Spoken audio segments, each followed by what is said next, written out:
Hello, hello, hello. My name is Evelyn Fallon, and I am the owner of Mom's Little Corner. And tonight is Thursday, so you know what we'll be talking about. We will be talking about autism. Tonight, I am going to tell you my story, my journey with autism, start to finish. Well, I won't say finish because I'm still on the journey, but I just want to give you guys a little bit of my background and how I've been handling this journey that I've been on. So again, my name is Evelyn Fountain, and I am the owner of Mom's Little Corner. And Mom's Little Corner is a place for moms to come, relax, rejuvenate, and enjoy one another. We have different topics that we discuss. And on Thursday, I dedicate this to autism. So on Thursday, let's talk autism. And here in the background, that is my little bundle of joy who has brought me on the journey of autism. He's 8 years old. So this journey started in 2014 when he was born. I was considered high risk, and the pregnancy, besides being high risk, was okay. I was considered high risk because my first daughter was premature, so they wanted to, take precautions because of the complications that I had with her. Throughout that pregnancy, I had to get shots, which was a steroid injection once a week. I would say from week 16 to week 24, I had to get these injections once a week, which was very painful. I delivered him at 32 weeks, and he had to do a NICU stay. And even though he had to do a NICU stay, everything was pretty much normal, I'll say. We did our NICU stay.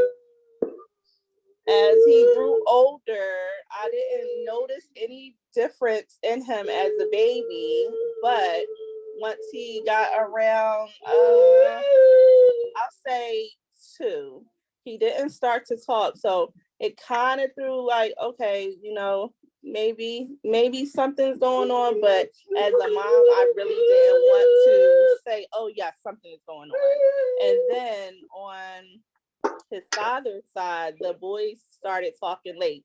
So that's what I was told. So okay, now I'm going with, okay, well, maybe it's just that. He didn't start talking. I took him to the doctors, and the doctors recommended that I get him tested for autism. So we went through the test that you have to go through.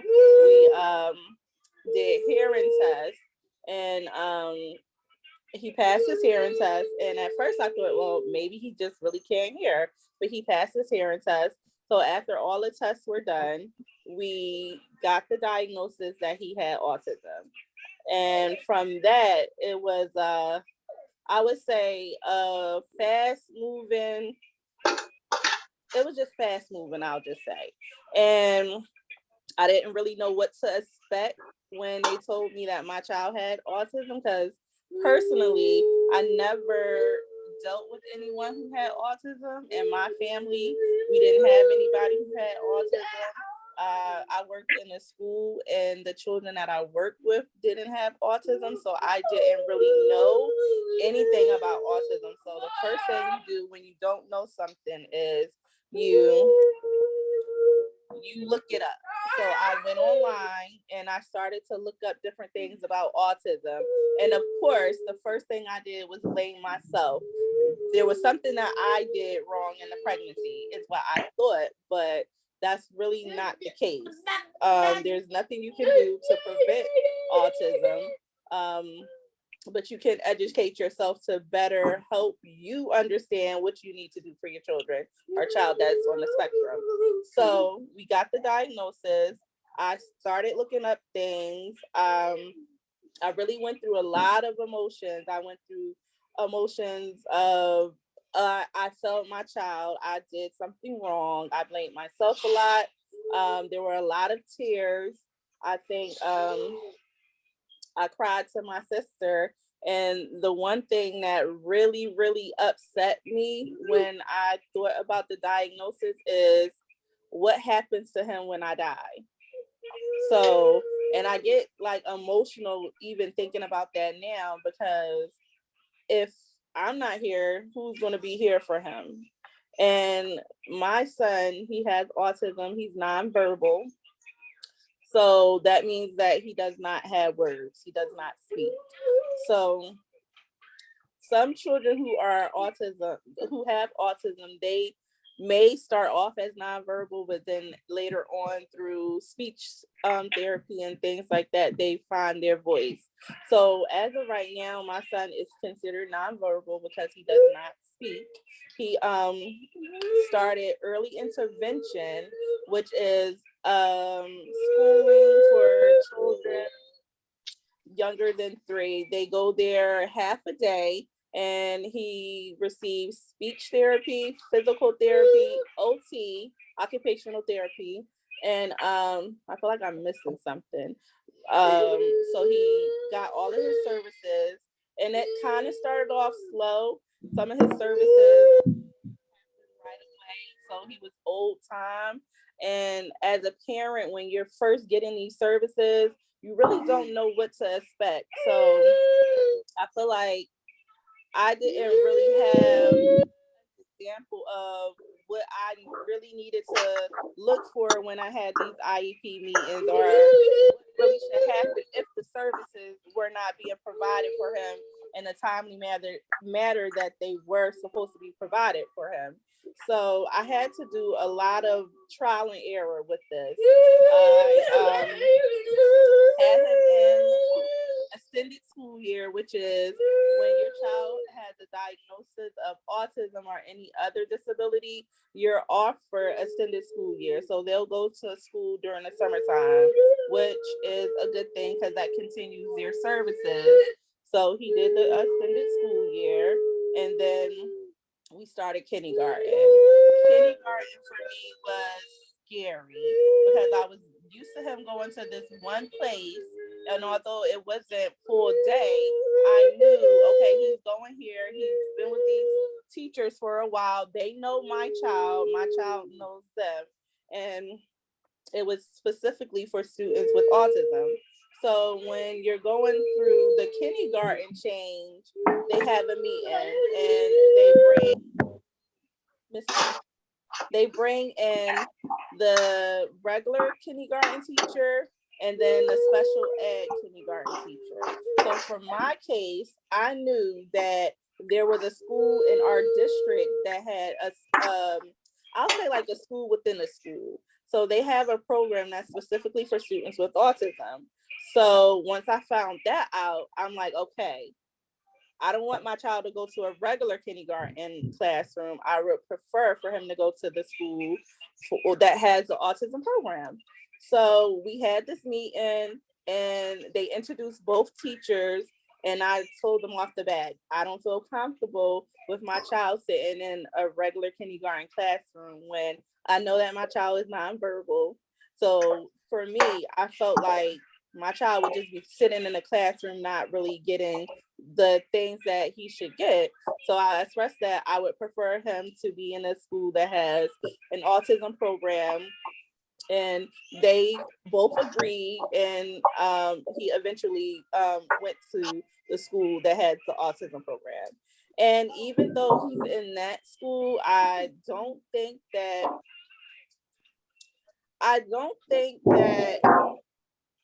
he still gets everything that he needs. He does get his services, but I feel like there should be more. So it's like when you don't really know what you're looking for, you have to kind of like guide yourself through the process, if you would. And I feel like I'm still learning this autism curve. So it's like you don't want to say trial and error because this is a little person. You want to make sure your child is getting everything that they need and the best of the best.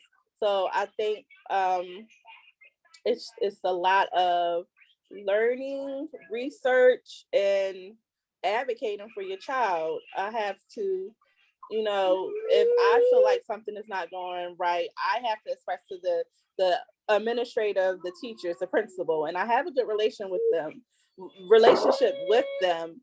And I think that they do want what's best for the children.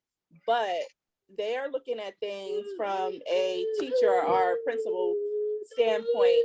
And as parents, we're looking at it as, this is my child. And I need to know that whatever is going on, my child is going to get the best for them. Not just because this is the autism program and we specialize in it, because sometimes there are other programs that have better, let's see, how can I say it? Have better understandings of certain things or certain children's needs, and the fit might be different. So you have to try different things out, but then again, if you feel like something is off, you have to be able to express that also. So that is like the start of the autism journey for myself. Like I said, my son is only 8, so we're just like at the beginning of the journey. But I'll say the beginning it was definitely a rocky road for me.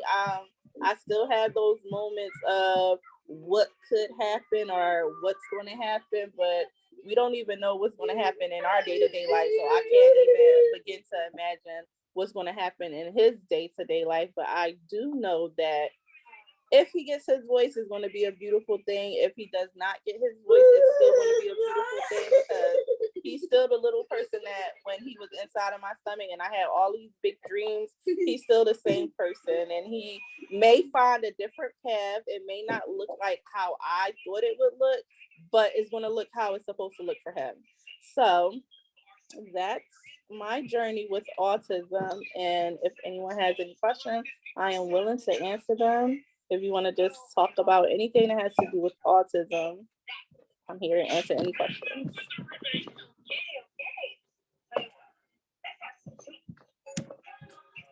Hello, Evelyn. Yes, This is Miss Debbie. How are you? I'm doing well. How are you? I'm doing well. First, I want to commend you on being that voice for your son and your child. Many times, when a parent has a child that has some kind of special needs, sometimes parents have different feelings, and I'm glad that you shared that you were very emotional. But one thing I want to commend you on is having and being that voice for your child, because he cannot speak right now. You being that voice for him will help him get whatever it is he needs and he deserves. I want to commend you on that, and just being so supportive to him, because it means so much. And another thing I want you to say to you is, don't ever feel like you've done nothing wrong as a mom, as a mother. We have our children, but whatever they turn out to be or however they turn out to be, it's not our fault. And continue to have big dreams for your little guy, and be encouraged in all that you do for. Keep your head up, sweetheart, and smile. Thank you, Ms. Debbie. I receive everything that you just said. And it's very hard when you feel as a parent that you kind of, I don't want to say let your child down or did something that could, even when you don't have control over it. I think it's just as a mother, like that's just, it's a gut wrenching feeling when you can't do something or you can't fix it for your child. But that's the struggle that I'm still struggling with, but it'll be okay. Evelyn, I wanted to ask a question. And you said that he doesn't verbally communicate. So how does he communicate? Systems of communication are available for parents with children that are non. Okay. So Daniel, when he wants something, he'll either take your hand and take you and use your hand to point to what he wants, or he'll bring it to you. So if he wants something to drink, he'll go to the refrigerator and get it, and then get a cup and bring it to me, or he'll get a cup and pour it himself. So he points a lot of the times. He has a communication book, which let's see.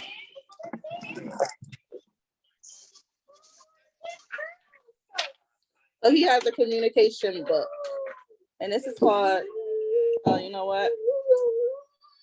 Oh man, hold on guys. Let me just turn this background off because you can't see it.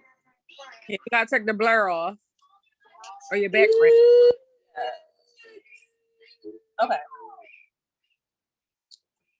All right. So this is his communication book. And so inside there are pictures. Can you guys see? So this is pretty much a communication board, and it has like different pictures on it.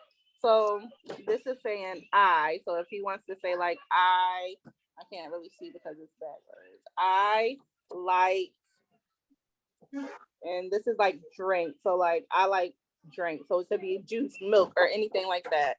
And then he has this part and it says I want, and if you see right here it has like snacks. So snacks is his favorite, so he requests snacks a lot. So that's one way that he uses to communicate. And then another thing that you can use to communicate is a communication device, which is an iPad or a tablet. And pretty much it's programmed with programs that speak for you. So just like the pictures that I showed, it's pictures on there, and you tap on it. For like beginners, you'll tap on the pictures and it'll say I want ice cream. And as they get older, they have the communication devices where you type it in, and you can type whatever you need to say in. So you have ones that have pictures, ones that has you just type the words in and it reads it back, whatever you need. There are children who don't use communication device. They only have like the pictures. Or there are children who just use like gestures. So right now he definitely uses the gestures, and he's just getting started with using a communication device. And how this is Shirley, and how does he do with the communication device, and does he use the book at all? So the book is not as helpful. Daniel is very tech savvy, so he uses iPad, cell phones really well. So right now he's only using a communication device at school, and they are working to get him a communication device that he can bring home and take to school. So he has the school one, but they can't take it home. So as soon as his device is ready, he'll be able to have his device at home. I think for Daniel, it'll be a little bit more easier to communicate with the communication device because he knows how to use iPads and tablets. To me, the communication books, well, if you see how big that one is, it doesn't really work in real time. When you're out or you're in the house doing something, the child is not going to say, "Oh, let me go get my communication device." So I understand you to say because he's computer savvy that the tablet worked best for him. Is that what you're saying? And the tablet that he have at school, what kind of money does that cost?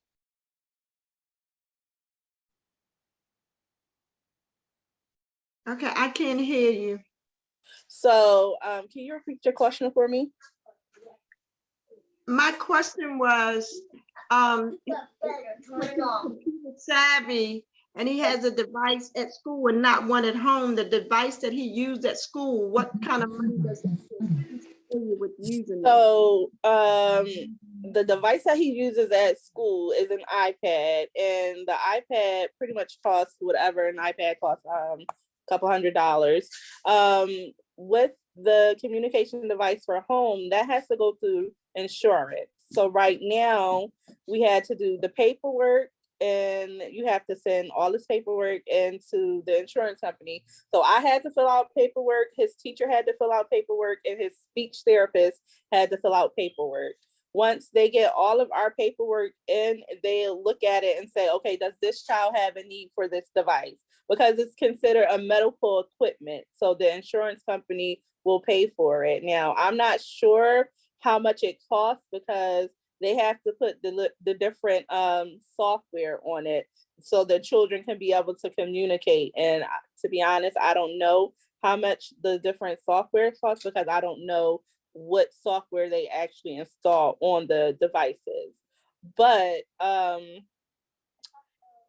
his school doesn't have loaner tablets or iPads that you can use. So he's only able to use it when he's at school. So they give the communication books so that they can communicate their wants. And he'll use it sometimes, but he gets frustrated. So what I try to do is if I know he wants something, I'll get the book and he'll flip through the pages of it. And like for him, he's really going to pick that snack one because that's what he really wants most of the time is cookies and sugary snacks. Now he may pick up the glass or, to say that he wants something to drink. He'll pick it up and he'll show me that. But I don't really feel as though this communication book is really helpful. Well, you know what? I think that it's a good thing that, so I guess my next question is, what do you want people as your page grow and as people come, what is it you want people to learn and know? Because I think when you're giving people a lot of information all at one time, it becomes overwhelming, it becomes redundant to people. But to break things down in smaller spaces, my question would be then, as a parent that have a child with autism, nobody would ever think that, okay, I have a normal child, he or she talks and he just say, I want snack. But for you, it's really a task to try to figure out what he wants, and you have to go through this communication book. I think that people need to be able to get a better understanding of, as a parent dealing with a child on the spectrum have some stresses around just trying to figure out what your son wants and helping him communicate what it is he wants. So there are a lot of stresses when it comes to trying to figure out, because before the communication book and even before he started using the communication device at school, when he needed something, he couldn't just come to me and say, Mommy, I need some milk, or Mommy, my stomach hurts. So there was a lot of frustration on his part. So frustration when it comes to autism looks like, we call it a meltdown. So that can be crying, that can be falling on the floor, head banging, which is they call it self-harm. So head banging, biting, like my son, he bites his wrist. When he's upset, he bites his wrist or he head bangs. So when you have children who do that, now that's an issue because you want to make sure they're safe. So now you're adding more things. So when he started the head banging, we had to get him a prescription for a helmet.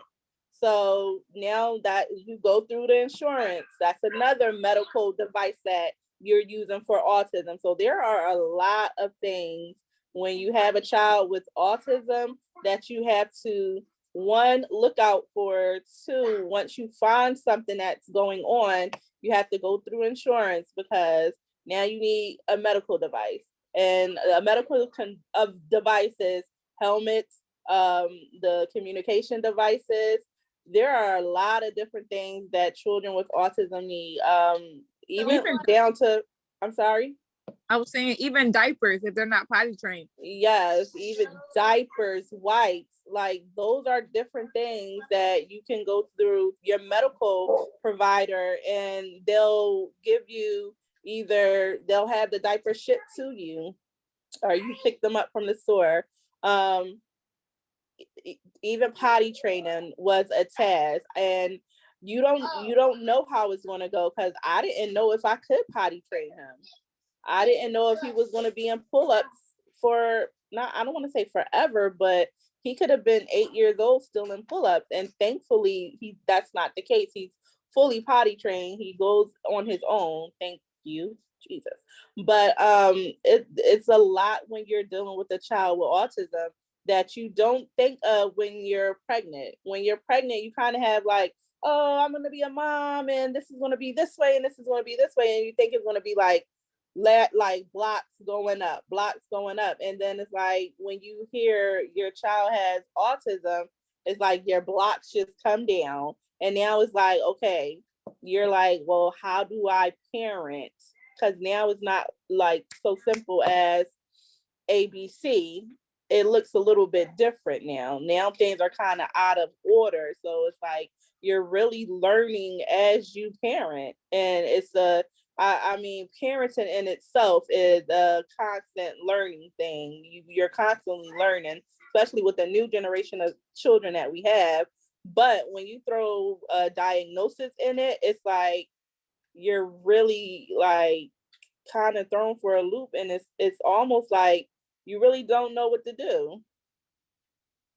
So are you saying that, I think I'm understanding you to say, this is Shirley again, that parenting is a task in itself, and then a parent have a child on the spectrum, so that kind of intensify your parenting. Is that what you're saying? Yes. You know what? I would like to see you on, go ahead, Chanel. So this is Chanel. I also, because you said several times that you have to get a prescription from the doctor to get the medical devices that you need. One of the things I think that some people don't understand is that autism is a medical diagnosis, it's a medical disability. You have no control over it. It's not like you can say, oh, I want you to stop being autistic today, right? Like you have no control over it. It's like, this is what I have and this is what I have to contend with. And it's a protected class. It's federally protected by the government. Like you cannot discriminate against people that have autism. Yes, and what you said, Chanel, you said that it's a medical condition. It's a medical condition, and they also call it the invisible condition because you can't tell if a child has autism. Now, you may be able to tell if a child has autism if you hear them making vocalizations that are not words, or they're flapping, or, you know, like something like that. You may be able to say, okay, ooh, that child may have autism. But there are people who have autism, children, adults who have autism that look just like me and you. You would never know unless they told you. So it's a medical class. It's a invisible condition because you can't look at somebody and say, oh, that person has autism or that person does not have autism, because the person that you think may not have it may have it. Yeah, that's good stuff. Shirley, again, I would like to see you on your page. Let's talk about autism, mommy and me. Kind of make posts about things like that, like, you know, what you just said, autism is a medical, invisible, whatever you said.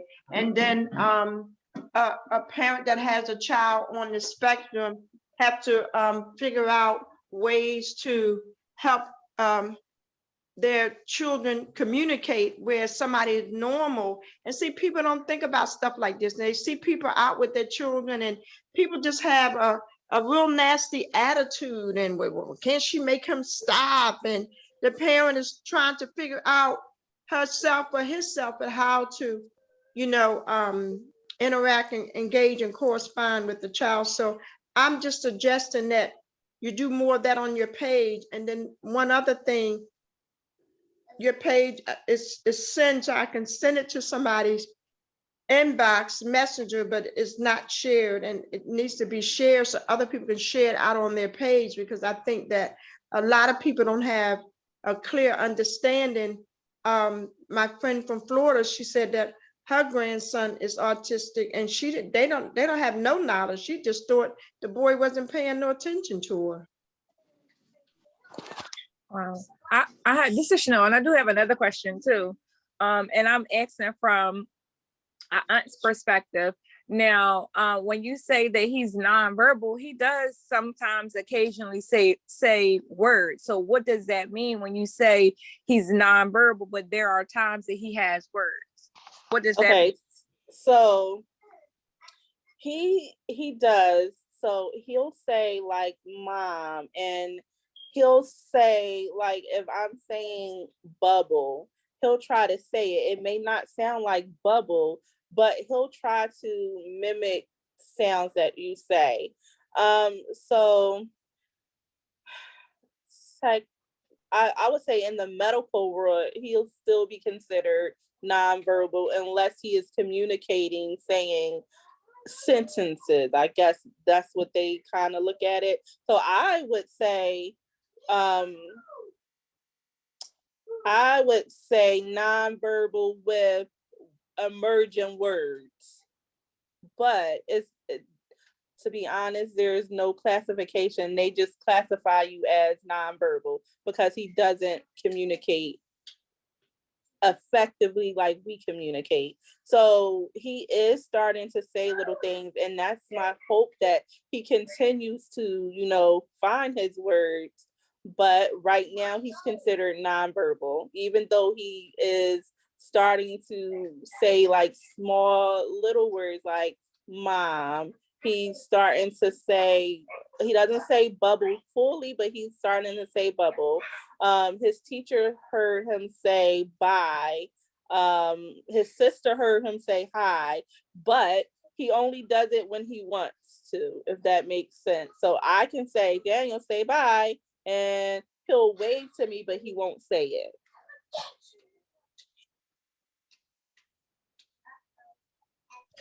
The other thing I wanted to ask, and this is just along the communication, why not sign language? So I started doing sign language with him. I don't know sign language myself, but I started doing like basic sign language with him. So just like if he needs to go to the bathroom, we'll sign bathroom. He doesn't use that sign, but he does use more, please, thank you. So if he wants more something, he'll let you know because he'll sign more. We're starting to do like help, but the signs that he uses on a regular basis are more, which is, this is more. Thank you. He uses thank you a lot. Please, you can't see me, but please is kind of like you rub your belly. And then he knows stop, which is, he knows that. So we are learning sign language, but that is a slow process because I don't know sign language. So I pretty much like go to YouTube to find out different signs or like little books. But I would love to learn sign language because that is another language that's available to him. Okay, 1 second. That's another language that's available to him. So I would love to learn sign language. Look, do you see this? Can you speak, this is Shirley, can you speak to times when he don't sleep and you're up, you have those sleepless nights as a parent with a child on the spectrum? I don't think a lot of people understand that. And again, to develop your page and to help people get some knowledge of it, speak to those particular topics, the restless nights that you have, the challenge with communication.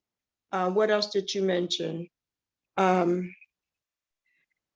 Was something else you said, but I think it's a great thing that he's potty trained. I'm really, I really like that. And how did that process go? Was that difficult for you? So I will definitely speak on the sleepless nights. I think I'll talk about that next time. Potty training was a lot. I'll say it was a lot. I didn't know if it was going to work or stick. You definitely have to stick with it. I think I started maybe when he was 2. I feel like I kind of, introduced the potty, if you would, but I didn't stick with it. And then again, I started when he was like 3-ish, and I wasn't consistent with it because he wasn't getting it. So it was really hard. He did the pull-ups, of course. I would say he really got the hang of potty training around 4, maybe 4.5. He was fully potty trained at 5. And it just took a lot of time and consistency. You have to be consistent with it. I feel like in the beginning, when he wasn't getting it, he became frustrated, so I stopped. But when we really like were consistent with it and just kept going, and even he would have good days and he would have bad days with it, we just kept going with it. And I feel like just being consistent with it, and it was pretty much on his terms. So when he was really ready, he fully embraced it, and then once he started going, he was good. Sometimes he may, if he doesn't go to the bathroom at night, once in a blue moon, he may have an accident, but I try to make sure he goes to the bathroom. He definitely likes to drink a lot, so I have to kind of limit his drinking at a certain hour, just so that I know, like, okay, he doesn't have a full bladder and he goes to the bathroom, or I'll wake him up in the middle of the night so he'll go, just to make sure that he doesn't have an accident. But yes, I think the sleepless night conversation, that's going to be a whole topic on its own, because there are many sleepless nights. Well, I'm just making a suggestion. I would like to see you figure out what you're going to call these, because there's 4 different. I mean, there's so many things you mentioned that you should be posting on your page about. It could be an autistic moment or something. I don't know, but potty training. You said it took you from 2 to 5 years. That's 2, 3, 4, 5. That's 4 years. Where a normal child, I mean, a child is not on the spectrum, it wouldn't take a parent 4 years. And these are things that I want to encourage you to talk about in your story and really post on your page and put out there, because people don't know that. That's going to draw somebody's attention and get people to understand. They thinking, oh, she put her children down to bed at night at 8 o'clock and they're asleep. No, sometimes your son wake up and he roams and somebody have to be up. So, the sleepless night, that's another autistic moment. Well, this is something.